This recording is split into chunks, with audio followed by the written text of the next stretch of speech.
우리가 살고 있는 이 세상에서 우리의 삶이 하나님의 은혜가 아닌 것이 없습니다. 우리가 이 땅에 태어난 것도 잘 생각해 보면 하나님의 은혜고요.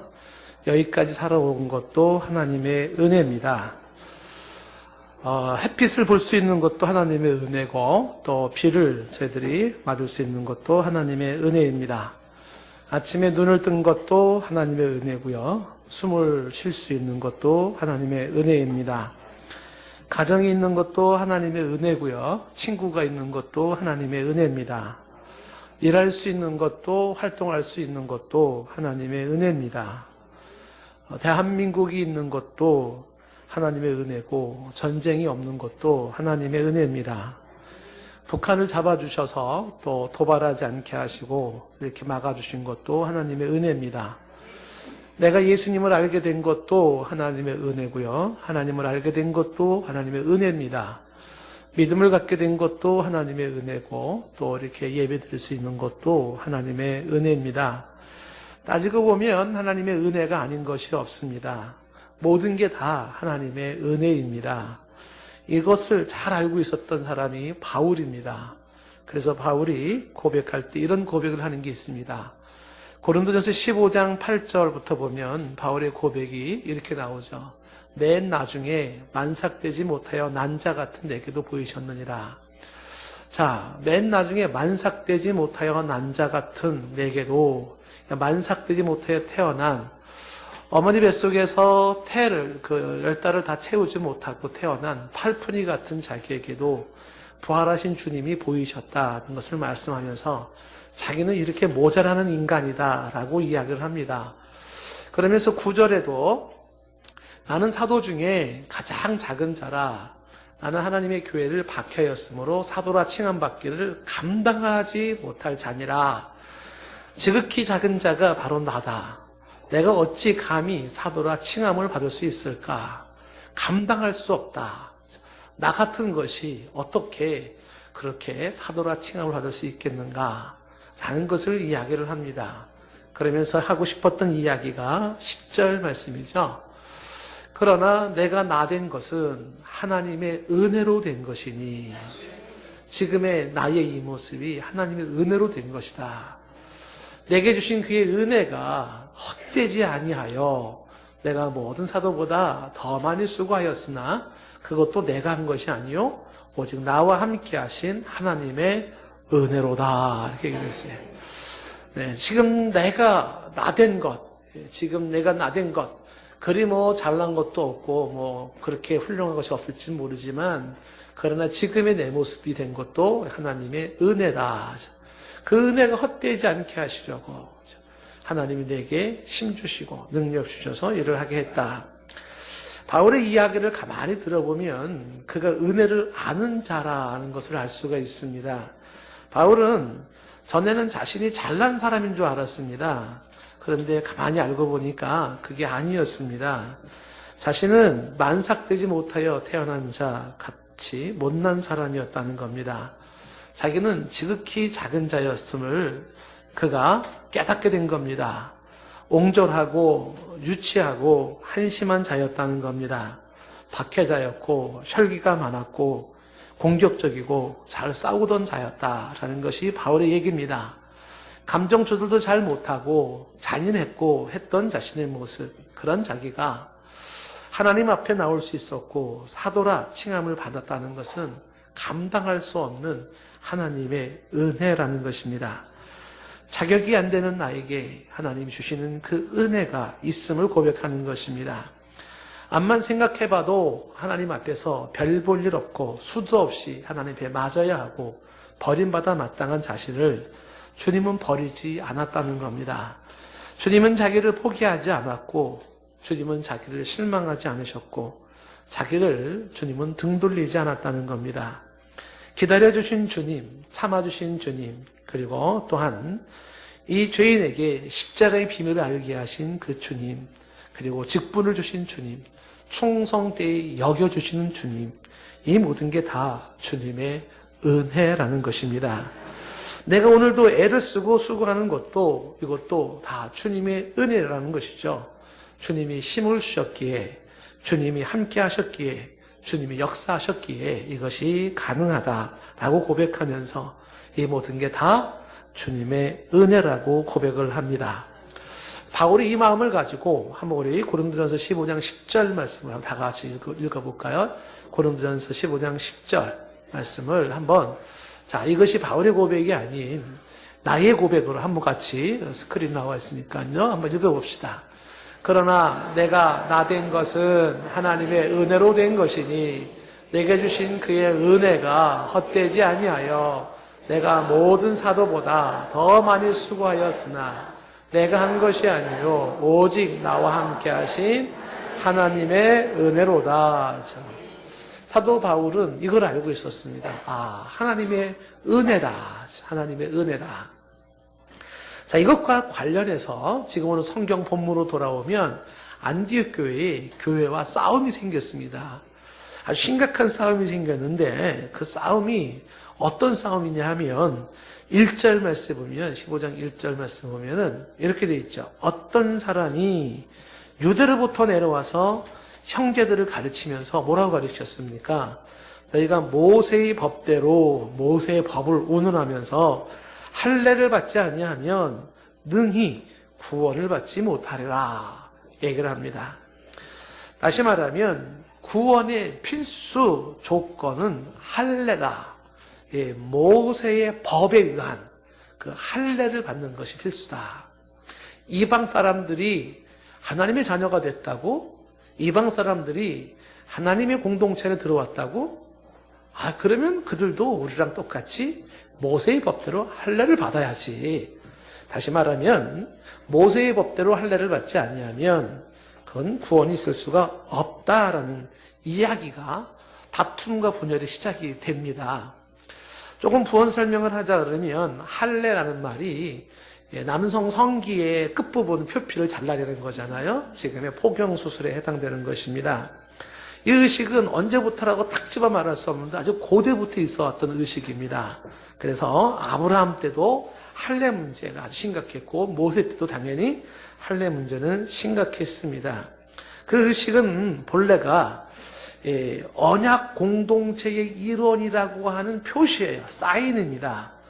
다시 말하면 그 할례의 표시가 이 사람은 하나님의 선택받은 백성입니다라는 징표가 바로 할례였습니다. 그런데 시간이 흐르면서 이 할례 의식의 근본 정신, 거기서 말하는 근본 정신을 잊어버리고 형식에 얽매이면서 마치 그 할례 자체가 어떠한 구원의 신비한 능력이 되는 것으로 사람들이 착각하기 시작을 한 겁니다.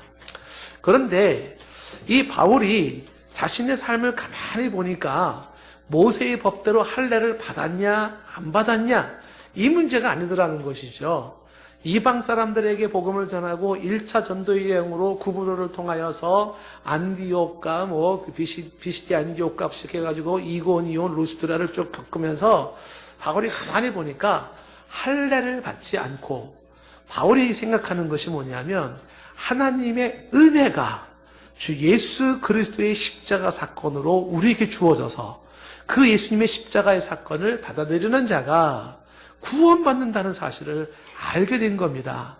그래서 하나님의 은혜로 예수님을 믿는 십자가의 보혈을 믿는 믿음으로 구원받는 것이다 라는 것이 바울의 주장이고 여전히 당시에 모세의 율법을 강조하고 할례를 강조하는 사람들은 그것이 구원의 조건이다 라고 하는 것이 바로 안디옥 교회에서 부딪히게 되는 싸움의 이유가 된 것입니다.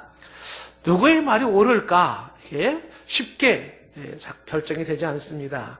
2절 말씀에 보시면 바울 및 바나바와 그들 사이에 적지 아니한 다툼과 변론이 일어난지라 이렇게 되어 있습니다.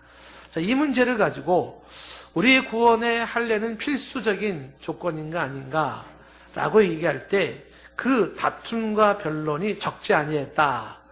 이 다툼과 변론이라고 하는 것은 이것은 유익한 다툼과 변론이에요. 그러니까 여기서 다툼과 변론은 뭐 감정적으로 치고받고 싸우고 그런 게 아니에요. 그런 것이 아니라 무엇이 진리인지를 토론하는 겁니다. 그러니까 무엇이 참이냐, 무엇이 옳은 것이냐, 그것을 알기 위한 그들의 진지한 토론이 이것이 바로 다툼과 변론, 디베이트가 일어나고 있다라는 것입니다. 때때로 우리 삶에도 필요한 것은 뭐냐면 감정적으로 상대를 정죄하고 싸우는 그런 싸움이 아닌 무엇이 옳은 것이냐, 무엇이 바른 것이냐 하는 문제를 가지고 심각하게 토론은 필요해요. 한국은 지금 이런 토론 문화가 잘 안 돼 있잖아요. 토론이 필요합니다. 토론을 안 하고 그냥 좋은 게 좋은 거고 넘어가는 게 잘하는 것만은 아니에요. 자, 그렇게 토론을 하는데 이들 가운데 좀처럼 답이 나오지가 않습니다. 그래서 중간에 있는 말씀처럼 이 문제에 대하여 바울과 바나바와 그 중에 몇 사람을 어디로? 예루살렘으로 보내기를 합니다. 예루살렘에 거긴 사도가 있고 장로들이 있으니까 거기로 보내서 이 문제의 답을 좀 들어보도록 하자 하는 겁니다. 그 예루살렘으로 보낸다라고 하는 것은 당시에 총회라고 할 수가 있겠죠. 교회의 시작이 예루살렘에서 이루어졌고 예루살렘은 아직도 예수님의 제자들이 있고 그들은 사도라 일컬어지잖아요. 그리고 또 세운 장로들이 있어서 우리가 지교회에 해당되는 이 안디옥 교회에서 지금 답이 안 나오니까 본부에다가 한번 얘기해보자. 그리고서 바울이 일행 몇 사람을 그쪽으로 보내기로 작정을 한 겁니다. 자, 그래서 3절에 보면 그들이 즉 바울과 바나바가 교회의 전송을 받고 가죠. 예루살렘으로 갈 때 통과하는 데가 어디냐면 베니게와 사마리아를 통과해서 가게 되는데 통과하며 갈 때마다 바울과 바나바가 뭘 얘기를 합니까? 이방 사람들이 죽게 돌아왔다. 이걸 말하는 겁니다. 그러면서 형제들은 크게 기뻐했다는 겁니다. 바울과 바나바의 큰 기쁨, 형제들의 큰 기쁨이 뭐냐면 이방인들이 주님께 돌아왔다는 사실이에요. 그동안은 이방인들은 절대로 주님께 돌아올 수 없는 사람인 줄만 알았는데 예수님의 십자가의 사건이 주는 놀라운 사건은 뭐냐면 바로 유대인들의 하나님이 아니에요. 이스라엘 사람들만의 하나님이 아니에요. 바로 이방인들, 비유대인들, 그들 모두를 향한 하나님이시고 그들을 향한 하나님의 구원의 기쁜 소식이 있어요. 그것을 예수님을 소개할 때 놀랍게도 이방인들 중에서 여러분들 같이 예수님을 믿는 사람들이 생긴 것입니다. 그랬으니 이것이 얼마나 크고 기쁜지 사람들이 기뻐하는 것입니다. 예수 그리스도의 생명의 복음이 있는데 그 생명의 복음을 혜택을 받은 자, 그 생명의 복음의 혜택을 받은 자가 자꾸 늘어난다는 것은 큰 복이에요. 예를 들면 우리 이 주위에 계신 서울에 혹은 대한민국에 무슨 전염병이 돌았다가 한번 생각을 해보세요. 모두가 다 전염병에 들어가서 죽어가고 있는데 누가 기가 막힌 새로운 약을 하나 발견했어요. 근데 그 약을 먹으면 깨끗이 치료될 수 있는 약이 있어요. 근데 그거는 누구든지 그 약을 먹고 그 혜택을 누릴 수가 있게 됩니다. 근데 그 약을 사람들이 자꾸 소개해서 죽어가는 사람들이 그 약을 먹고 살아난 사람들이 많아진다면 그게 기쁨이라는 거예요. 이 참 좋은 생명의 이 복음이 있는데 이거를 듣지 못하고 영원히 죽어가는 그들이 그 소식을 듣고서 새 생명으로 들어오고 새로워지고 하나님의 백성이 되고 영생을 누리게 되는 것이 얼마나 큰지 그것을 고백하고 다니면서 이제 예루살렘으로 오게 되는 것입니다. 자, 4절에 결국 예루살렘에 이르렀지요. 그랬더니 교회와 사도와 장로들이 영접을 해줬습니다. 그리고 이 바울과 바나바는 하나님이 자기들과 함께 계셔서 행하신 모든 일들을 말했습니다. 하나님이 행하신 모든 일, 그게 뭡니까? 바로 이방인들이 죽게 돌아왔다는 것. 예수 그리스도의 십자가의 복음이 수많은 영혼들을 구원으로 인도했다는 것. 이 선교 보고를 한 거죠. 이방인들이 구원에 이른 선교 보고를 한 겁니다. 이것을 하나님이 함께 하셔서 했다라고 얘기를 하는 거죠. 본인들이 안디옥에서 출발해가지고 구브로 섬을 거쳐가지고 바보의 섬에서 마술사랑 싸우고 총독을 구원시키고 또 북쪽으로 올라가가지고서 거기에서 사람들에게 복음을 증거하고 사람들이 다음 안시에도 전해달라 얘기를 하고 역사를 쭉 이스라엘 역사를 얘기하면서 예수님의 십자가의 보혈로 죄사함에 대한 이야기를 하고 돌에 맞을 뻔하고 도망가고 그래서 또 루스드라에서 안진뱅이 고치고 사람들이 막 신을 하고 숭배할 때에 제우스 신이다 우리가 헤르메스 신이다 숭배할 때 옷을 찢으면서 참 하나님, 창조주 하나님, 살아계신 하나님을 소개하고 돌멩이에 맞아가지고 기절하고 그리고 깨어나서 다시 더 배려가고 이런 모든 일성들 속에 하나님의 이런 핍박과 환난 속에서도 수많은 심령들이 주께 돌아오는 역사를 보고를 한 겁니다. 그래서 바울과 바나바는 하나님의 은혜로 우리가 이런 핍박이 있었고 어려움이 있었지만 주의 은혜로 이 선교를 잘할 수 있었고 수많은 사람들이 구원받았음을 이야기를 한 겁니다. 그랬더니 5절에 바로 바리새파 중에 한 사람이 딱 일어난 거예요. 그러면서 이 얘기를 하는 것이죠. 뭐라고 말을 합니까? 이방인에게 할례를 행하고 모세의 율법을 지키라 명하는 것이 마땅하다, 이런 얘기를 하죠. 안디옥에서 가지고 있었던 문제가 드디어 이제 예루살렘 교회에 이슈가 되는 것입니다. 그래서 아니나 다를까 바리새파 중에 한 사람이 바로 똑같은 얘기를 하는 거죠. 이방 사람들이 주께 돌아와서 구원에 이른다고? 그렇다면 그들은 반드시 바로 할례를 해야 되고 모세의 율법을 지켜야 한다, 이 얘기를 강조하는 것입니다. 바리새파 중에 어떤 믿는 사람이라고 되어 있습니다. 이거를 지켜보던 바울의 마음이 저는 조금 와닿습니다. 왜냐하면 이 바울도 바리새파 사람 중에 한 사람입니다. 이 바리새파 사람들은 예수님께서 살아생전에 아주 혹독하게 혼내켰던 그런 종파 중에 하나 아닙니까?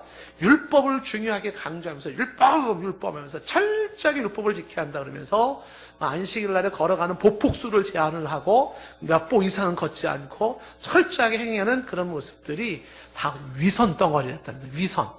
그 위선에 예수님께서는 속은 썩어 문드러져 있으면서 그냥 그렇게 잘하는 척, 착한 척, 율법을 지킨 척하는 이런 이중인간에 대해서 예수님이 회칠한 무덤이라고 호통쳤던 게 바리새파예요. 그 바리새파 사람들은 여전히 자신들도 알아요. 철저하게 100% 모세의 율법을 지킬 수 없다는 걸 압니다. 그런데 마치 자신은 다 지키는 사람인 것처럼 그렇게 쇼를 하고 있었어요. 아니나 다를까 지금도 이 바리새파 사람이 중에 한 사람이 일어나서 이거 하는 거죠. 이방인들이 구원을 받는다면 할례 받아라, 모세 율법 지켜라, 이렇게 이야기를 하는 것입니다. 자, 이 얘기를 지금 우리로 얘기한다 그러면 한국 사람이 하나님의 자녀가 되려고 그러면 이스라엘 사람들처럼 할례를 행해야 되고 이스라엘 사람들처럼 구약의 율법 조항을 지키고 머리에 이거 쓰고 옷 두르고 그리고 예루살렘 성전 앞에 가서 빌고 유대인의 종교의식을 따라서 행하고 촛불을 켜고 뭐 이렇게 막 성전을 만들고 성막을 만들고 뭐 이런 식으로 나오겠죠. 그렇지 않으면 구원이 안 된다, 이렇게 얘기를 한 겁니다. 자, 어떻게 여기에 대한 답이 나와야 할까?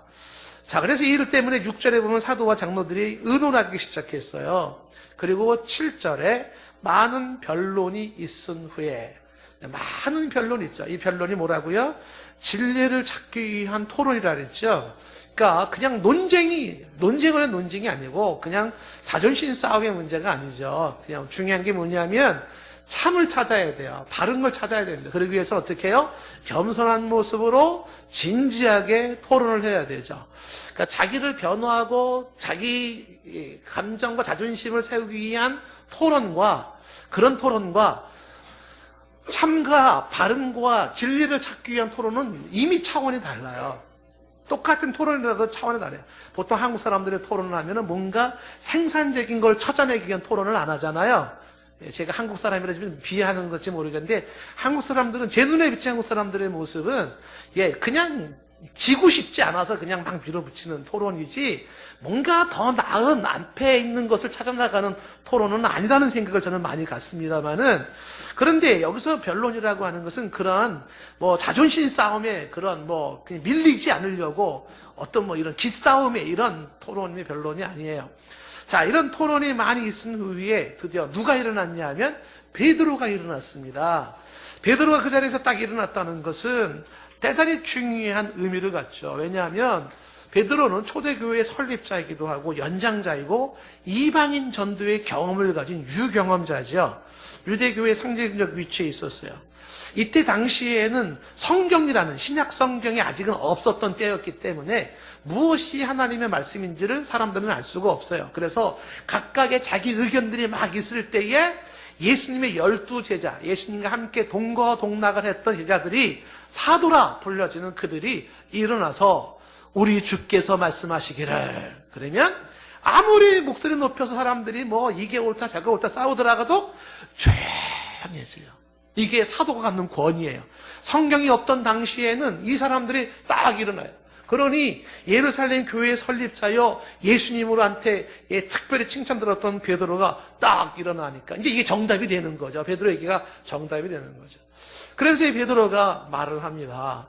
베드로의 이야기가 구구절절히 이야기를 하는데, 형제들아, 그러면서 이야기를 합니다. 너희도 알지만 하나님이 이방인들로 내 입에서 복음의 말씀을 들어 믿게 하시려고 오래전부터 너희 가운데 나를 택하셨다라는 이야기를 하루 얘기를 시작을 하는 거죠. 하나님이 이방인들이 뭘 들어서 복음의 말씀을 들어서 구원시키려고 나를 선택하신 것 너희들도 알잖아? 하는 거예요. 이게 뭐예요? 우리가 앞에서 보았던 사도행전 10장의 고넬료 사건을 지금 베드로가 이야기하는 것입니다. 하나님께서 얘기를 하고 있는 것이에요. 그래서 베드로가 이방인들이 뭘 들어서 복음의 말씀을 들어 구원을 받게 하려고 하는, 우리가 사도행전 10장의 사건을 다시 돌아가 보면은 이 고넬료가 베드로와의 이런 스토리 여러분 기억나실 거예요.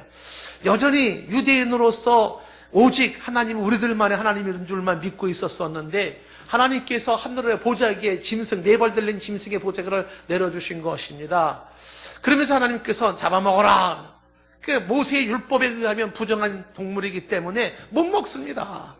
모세는 이건 더러운 동물이라고 했으니 먹을 수 없습니다. 그러니까 하나님께서 하시는 말씀이 내가 깨끗하게 한 것을 너가 더럽다고 하지 말아라.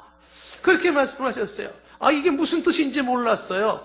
하나님이 깨끗하게 하신 것을 너가 더럽다고 하지 말아라. 이게 무슨 뜻일까?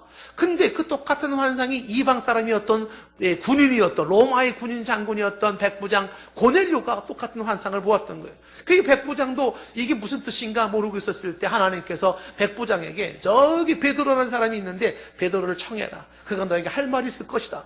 그래서 이 백부장이 심부름을 시켰어요, 사람들을. 그리고 사람들이 오니까는 그때 성령께서 또 베드로에게 말하기를 너를 찾아온 사람을 따라가라. 따라가서 가서 전해라. 이게 뭔 얘기인지를 모르고 시키는 대로 이제 찾아온 사람을 따라서 백부장 고넬료에게 갔어요.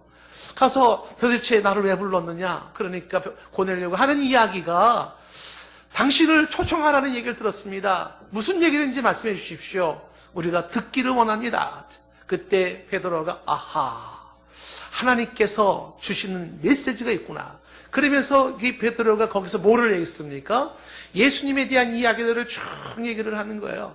예수님의 이야기를 쭉 얘기를 하고 나서 결론으로 얘기한 게 뭐냐면 그 예수님이 바로 십자가에 죽으시고 귀신을 쫓아내고 선을 행하시고 십자가에 죽으시고 부활하신 그 예수님 얘기를 쭉 하면서 결론이 뭐냐면 그 예수님으로 죄의 사함을 얻게 된다는 이야기를 하고, 거기에서 고넬료 사람들은 어떻게 해요? 다 예수님을 영접해. 가족이 영접을 하고 하나님의 백성이 되는 거죠. 하나님께서 바로 이 사건, 우리가 더럽다고 생각했던 이방인들이지만 하나님께서 이미 그들을 구원하시게 깨끗게 하셨어요. 복음은, 주 예수의 복음은 유대인 이스라엘에게 갇힌 복음이 아니었다는 것이죠. 전 세계 이방인들이 들어야 할 복음이고 그 전 세계 사람들이 이 복음을 듣고 구원에 이뤄야 한다는 것을 베드로가 사도행전 10장에서 깨달았어요.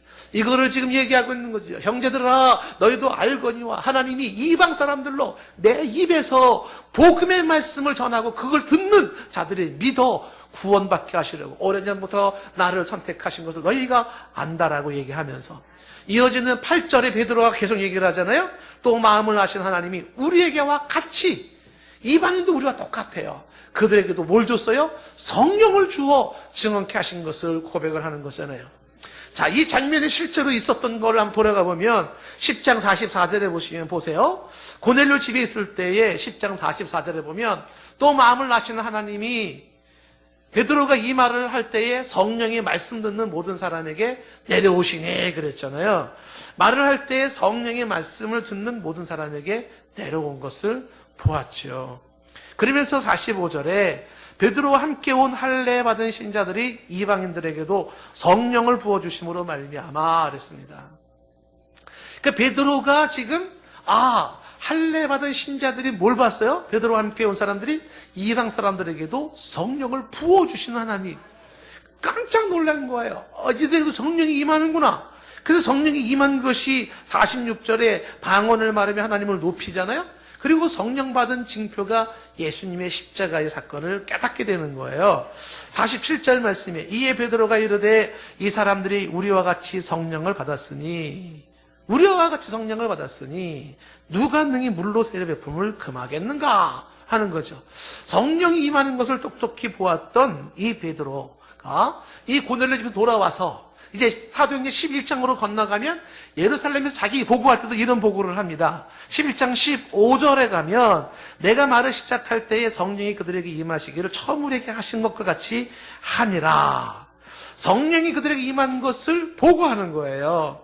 그러면서 16절에 내가 주의 말씀이 생각이 났는데 요한은 물로 세례를 베풀었지만 너희는 성령으로 세례를 받으리라. 이 너희가 누구겠어요? 전 세계의 모든 사람들이 성령 세례를 받게 된다는 것입니다. 자, 이 사건 다시 사도행전 15장 8절로 돌아오면 지금 이거를 얘기하고 있는 거예요. 베드로가 또 마음을 아신 하나님이 우리와 같이 그들에게도, 그들이 누구예요? 비유대인들 이방인에게도 성령을 주어 증언하셨다는 겁니다. 그러면서 이 베드로가 아주 의미심장한 중요한 얘기를 하나 나오는 게 뭐냐면 이어지는 9절 말씀에 믿음으로 그들의 마음을 깨끗하게 하셔서 그들이나 우리나 차별하지 아니하셨느니라 말을 합니다. 한번 따라해보세요. 그들이나 우리나 차별하지 아니하셨느니라. 이 내용이 굉장히 중요한 것은 그들이나 우리나라고 하는 것은 바로 모세율법을 가진 우리나 모세율법이 없는 그들이나 할례를 가지고 있는 우리나 할례가 없는 그들이나 차별이 없어요. 무슨 얘기냐면 모든 인간은 예수 그리스도 십자가 앞에서 평등합니다. 예수 그리스도 십자가 앞에서는 모든 인간은 차별이 없이 똑같아져요. 다 똑같은 죄인이고 다 똑같은 저주의 대상이고 다 똑같이 오직 그 예수의 피로 구원을 받게 돼요. 여긴 예외가 없고요. 차등이 없습니다. 바로 율법을 가진 자들도 주 예수 십자가 앞에서는 죄인이라 그렇게 말할 수밖에 없고 죄값으로 저주받고 지옥 가야 돼요. 율법이 없는 자들도 똑같아요. 그리고 또한 할례를 받은 자나 받지 못한 자가 똑같아요. 주 예수 십자가 앞에서 모든 인간들은 배운 자나 못 배운 자나 다 똑같은 죄인이에요. 돈을 많이 가진 자나 못 가진 자나 부자나 가난한 자나 다 똑같은 죄인이고 똑같은 저주받아야 되고 다 똑같이 오직 그 피로 예수의 피로 구원에 이르는 거예요. 힘 있는 자나 못 배운 자나 잘난 자나 못난 자나 맞으시죠? 그렇죠? 목사도 마찬가지고요. 죄인이 아니니 결정하는 판사도 마찬가지고요. 모든 인간은 정결하신 하나님의 눈으로 바라볼 때 십자가 앞에서 다 죄인이에요. 성경은 강하게 강조하잖아요. 의인은 없나니 하나도 없고요. 누군가가 죄가 없다고 말하는 사람이 있다면 그는 거짓말쟁이라는 거죠. 우리의 현행법은 우리의 생각과 마음속에 품는 것까지 정죄하지는 않지만 하나님께서는 우리의 마음까지 보잖아요. 성경은 이야기할 때 가장 더럽고 지저분한 게 인간의 마음이라고 말하지 않아요? 가장 부패한 게 인간의 마음이라고 말하지 않아요? 정말 쓰레기 오물보다 더러운 것이 인간의 마음속에 있어요. 질투, 시기, 그 음란, 그 모든 것들이 인간의 마음속에 심어 있지 않습니까? 바리새인처럼 아닌 척할 필요가 없는 거예요. 위선 떨 필요가 없는 거예요. 가만히 내가 나를 돌아보면 내 안에 선한 게 없어요. 그것이 무슨 얘기입니까? 죄인이에요. 누구도 정결하신 하나님 앞에 의롭다 말할 사람 없습니다. 추하고 더러운 죄를 가지고 온갖 오물로 쓰여져 있는 우리들의 모습 아니? 제가 우리 가끔 성도님들한테 얘기를 하잖아요. 하나님 앞에서 가면 벗는 법을 배워야 돼요. 가면을 벗어야 돼요. 나의 이 적나라한 모습을 봐야 돼요. 문둥이처럼 온 영혼이 뭉그러져 있는 냄새나는 내 모습을 봐야 돼요. 썩어져서 더럽고 흉악한 나의 실체의 모습을 봐야 돼요. 그 모습을 실제로 봐야 돼요. 어디서? 십자가 앞에서. 그리고 그 죄로 더러워진 나의 삶에 주어지는 건 하나님의 심판과 저주예요. 지옥입니다. 하나님의 심판에 예외될 사람이 없어요. 모든 인간에 여긴 예외가 없어요. 그런 인간에게 오직 하나, 주 예수의 보혈, 그 보혈이 내 모든 죄를 씻어내요. 그 피를 통하여서만이 우리가 죄사함을 받게 되고 하나님을 아버지라 부를 수 있게 되며, 그리고 우리 이 저주에 벗어나 영생의 세계로 들어갈 수가 있게 되는 것이죠. 이 베드로는 이거를 알았어요. 그래서 차별이 없다고. 그들이나 우리나 차별하지 않아요. 하나님께서는 모든 인간들에게 똑같이 성령을 부어주시는데, 오직 예수 그리스도를 통해서 구원에 이른다는 이 한 가지 사실 앞에서 이 베드로는 우리가 할례를 논하고 모세의 율법을 논할 수 있는 문제가 아니라는 것이죠. 그러면서 베드로가 하나 더 붙이는 것이 10절에 이렇게 말하잖아요. 그런데 지금 너희가 어찌하여 하나님을 시험하여 우리 조상과 우리도 등이 매지 못하던 멍에를 제자들의 목에 두려느냐라는 반문을 합니다. 자, 하나님을 시험하는 게 뭐겠어요? 하나님을 인정하지 않는 게 시험하는 거 아니겠습니까? 하나님을 거역하는 것, 하나님께 도전하는 것, 이게 시험하는 거 아니겠습니까? 뭐가 하나님 앞에 거절하고 도전하는 것이에요? 할례나 율법으로 구원을 말하는 자들이 바로 그것이 하나님이 궁극적인 의도를 모르는 자들로 시험하는 거예요. 할례나 율법으로 구원을 말한다는 것은 목에 멍에를 씌우는 겁니다. 무슨 얘기냐면 그 누구도 율법을 완벽하게 지켜서 구원에 이를 자가 없다는 사실이에요. 다시 말하면 행위 구원이 될 수가 없다는 것을 말씀하고 있는 것입니다. 과연 어떤 인간이 모든 율법을 다 완벽하게 24시간 365일 지키며 주 앞에 나 죽을 때까지 하나님 앞에 보세요, 내 생각과 마음조차도 흐트러진 것이 없었고 완벽했죠 라고 말할 수 있는 그 진공 상태의 인간을 말할 수 있는 사람이 없다는 거예요. 그럼에도 불구하고 그렇게 율법의 구원을 이야기한다 그러는 것은 멍에를 매는 거예요. 그러니 거기에서 죄책감에 시달리는 거 아니겠습니까? 늘 죄책감에 시달릴 수밖에 없어요. 정직하면 정직할수록 하늘을 우러러 한 점 부끄러움이 없기를 원했지만 잎새에 있는 작은 바람에도 괴로울 수밖에 없는 거 아니겠어요? 하나님 앞에서 주여 나는 선을 원하는데 나는 원하는 선은 행치 아니하고 원치 않는 악을 행합니다. 오라 나는 곤고한 사람이로다. 그 고백이 나올 수밖에 없는 거예요. 나는 곤고할 수밖에 없어요. 왜 나는 내가 원하는 그 인생에 사라지지 않냐고, 원치 않는 그런 더럽고 추한 죄악들이 많이 나오는가? 그 인간의 번민과 갈등인 것이죠. 그러니 행위 구원을 얘기하는 것은 멍에를 씌우는 거예요. 그 죄책감 속에서, 그 굴레 속에서 벗어나지 못하게 만드는 것이. 우리 조상도 할 수 없었던 것을 왜 우리 형제들에게 이 멍에를 씌우려고 하는 것이냐고 이야기를 베드로가 합니다. 그러면서 이 베드로의 이야기의 결론은 이어지는 11절의 결론이죠. 다 같이 읽어봅시다. 시작. 그러나 우리는 그들이 우리와 동일하게 주 예수의 은혜로 구원받는 줄을 믿노라. 이게 베드로 하고 싶었던 이야기예요. 우리나 그들이나 우리나 똑같아. 동일합니다. 우리 잘난 거 하나도 없습니다. 뭐 신앙생활을 조금 더 했다고요? 잘난 거 하나도 없습니다. 조금 더 배웠다고요? 잘난 거 하나도 없습니다. 뭐 잘난 게 뭐가 있습니까? 다 똑같아요. 우리 모두는 다 한결같이 주 예수의 은혜로, 그분이 거저 주시는 그 자비와 그분의 긍휼히 여기심과 그분의 선물, 그 은혜로 구원을 받은 줄을 믿노라. 이것을 강조하고 있는 것입니다. 주 예수의 은혜로라는 이야기가 예수님의 십자가의 은혜로, 그의 보혈의 은혜로, 구속의 은혜로, 대속의 은혜로 우리가 구원에 이르는 것입니다. 우리의 구원 문제뿐만이 아니라 이 세상에 태어나서 죽을 때까지 우리의 모든 것들은 주의 은혜로 되어진다고 고백할 수 있기를 바랍니다. 은혜로 구원에 이르는 것이 얼마나 중요한지 베드로뿐만이 아니라 바울도 이렇게 고백을 합니다. 에베소 2장 4절 말씀서부터 보시면 말하기를, 에베소 2장 4절에 긍휼이 풍성하신 하나님이 우리를 사랑하신 그 큰 사랑을 인하여, 하나님이 그 크신 사랑을 보여주세요. 그게 뭡니까? 5절에 허물로 죽은 우리를 그리스도와 함께 살리셨고 너희는 은혜로 구원을 받은 것이라. 누가 죄로 죽은 나를 살리셨습니까? 하나님의 은혜로 우리를 살려주셨습니다. 예수님을 이 땅에 보내주신 것이 우리를 사랑하신 하나님의 은혜입니다. 내가 이룰 수 없는, 그 어떤 인간도 이룰 수 없는 구원을 예수님이 십자가에 당신의 피로 구원을 완성해 놓았어요. 그 예수님의 완성해 놓은 구원을 받아들임으로써, 내 거를 만듦으로써 내가 구원을 얻게 되는데 이건 다 은혜로 되는 거죠.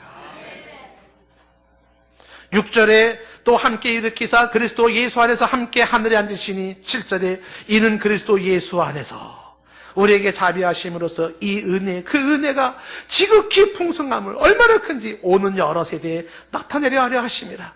여러분, 하나님이 이 한량없는 은혜가 얼마나 풍성한 것인지를 하나님은 나타내기를 원하시는 거죠.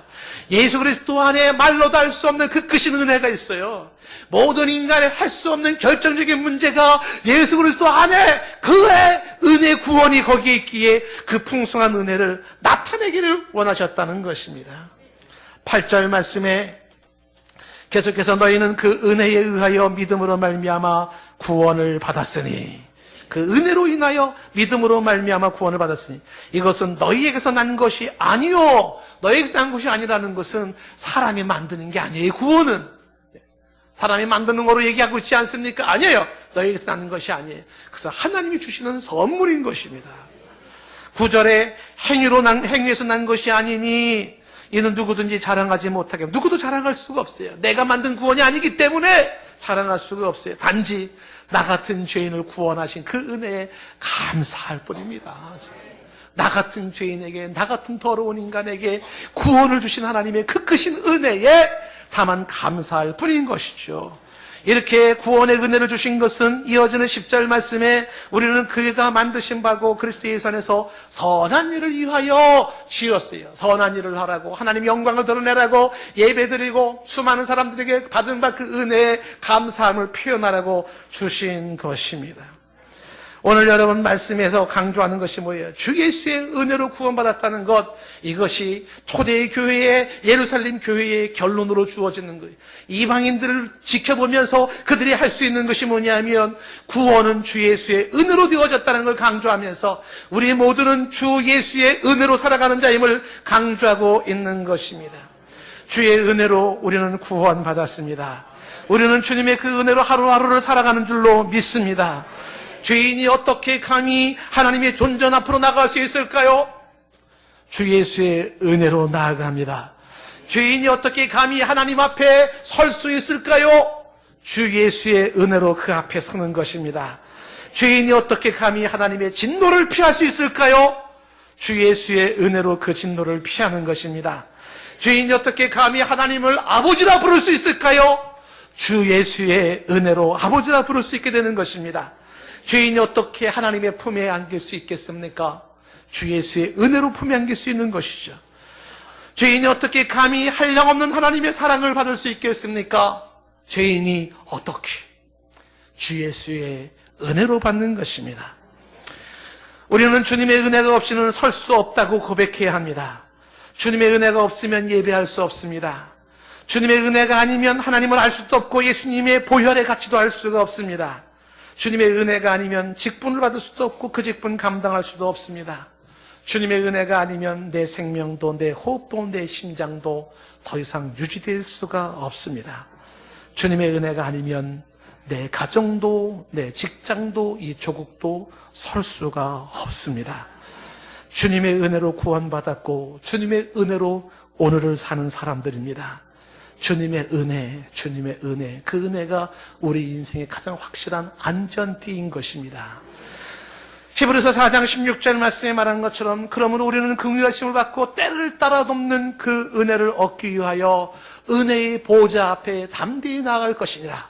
오늘도 때를 따라 돕는 그 은혜를 얻기 위하여 은혜의 보좌 앞으로 오늘도 나아가는 심령이 될 수 있기를 바랍니다. 이 시간도 주의 은혜의 보좌 앞에 나아가 그 은혜를 사모하고 그 은혜로 살아간다고 고백할 수 있기를 바랍니다.